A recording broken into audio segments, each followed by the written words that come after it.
What's up, YouTube? This is Too Raw for TV, all right? So before I get into this video, I want to give a big shout out to one of the brothers for showing love. Shout out to the Berto Fund for the $15.50 donation via the Cash App. He says, quote, "Peace fam, great content, fire, hashtag LDBC."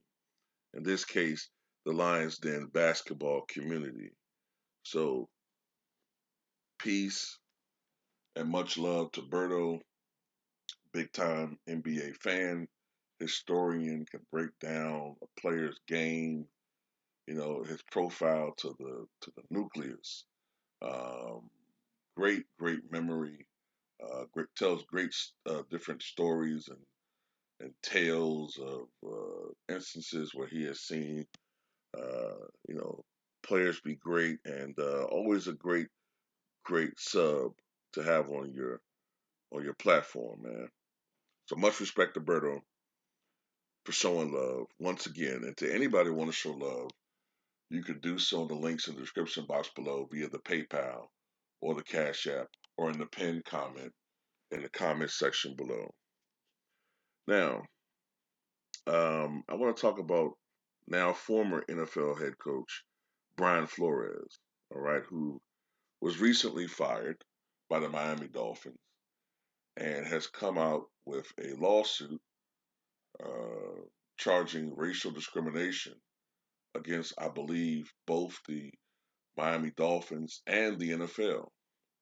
So today, news has broke out as far as a new wrinkle, a new detail as to um, perhaps corruption, wrongdoing when it pertains to the Miami Dolphins owner.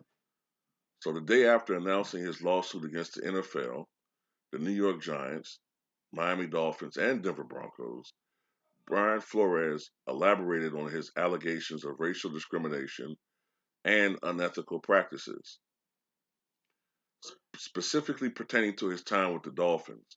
Flores, the team's former coach, said owner Stephen Ross explicitly offered him $100,000 for each loss the team suffered in 2019 in an attempt to strengthen the value of the Dolphins' NFL draft pick. Flores was hired by Miami before the 2019 season, taking over a team that was expected to be one of the worst in the NFL that season. But he said Ross made an extraordinary effort to ensure that would be the case. Flores said Wednesday in an interview with ESPN, quote, "That was a conversation about not doing as much as we needed to do in order to win football games, take a flight, go on vacation. I'll give you $100,000 per loss." Those were his exact words. "I deal in truth. I tell the players this as well. I'm going to give you good news, bad news, but it's going to be honest. To disrespect the team like that, trust was lost, and there were certainly some strained relationships.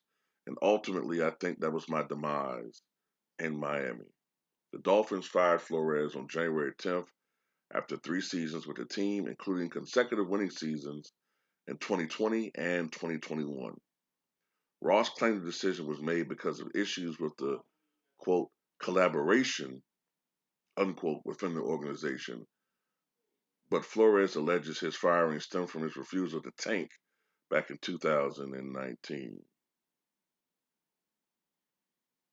In his 58-page lawsuit, Flores shared alleged text messages from New England Patriots coach Bill Belichick that congratulated him in advance for getting a head coaching job with the Giants, whom Flores was set to interview with 3 days later.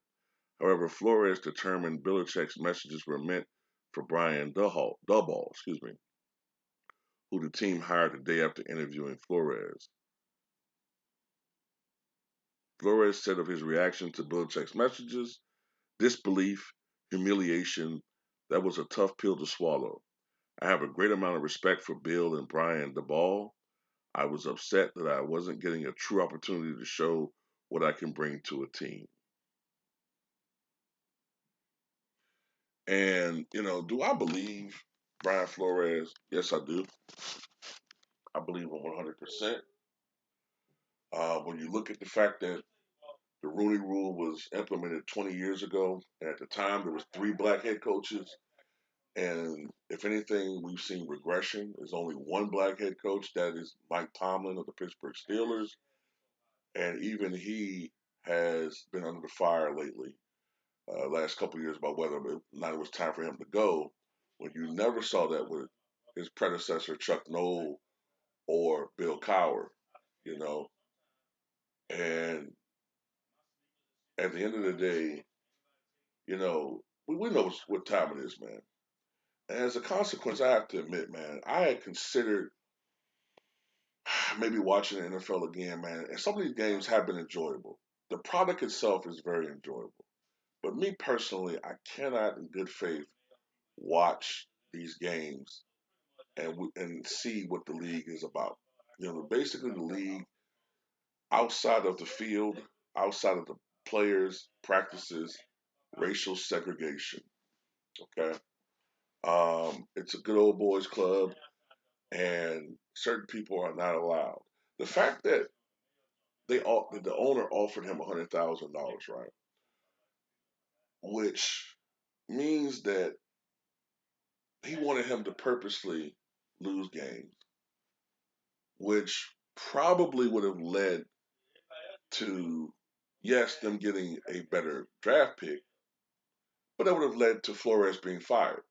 He would have been denounced in the media as a terrible coach, not getting the job done. Let's say they get this magical pick. Do you really think the owner would have kept Flores on? No.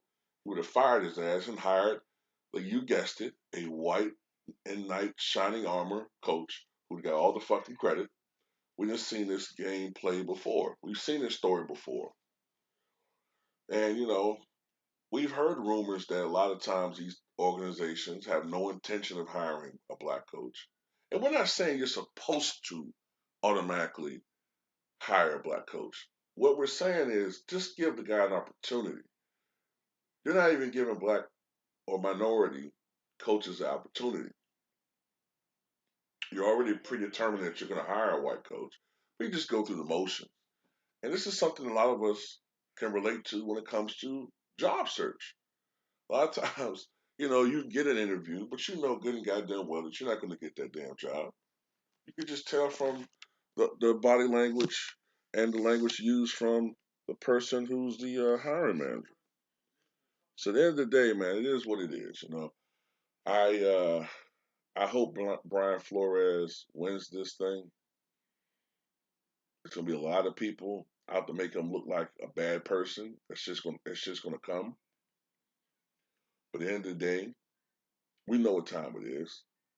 Look at the NFL, man. Look what they did to Colin Kaepernick. Look what they did to him. All because he took a knee. Look how they let some of these vicious and absolute sadistic assholes get away, literally, short of murder. The kicker with the Giants who beat his wife on 20 different occasions, but was never reported because of the color of his skin. Chad Wheeler, had people feeling sorry for him. Oh, mental illness, right? But yet, the Kansas City Chiefs starting linebacker, he breaks a vacuum and he's a thug. That's the type of shit that pisses me off. We see it very. Um, it's such a stark contrast in how the stories are reported when it comes to NFL. Yeah, at this point, I can't watch another goddamn game, man. I can't watch NFL. But tell me what you guys think.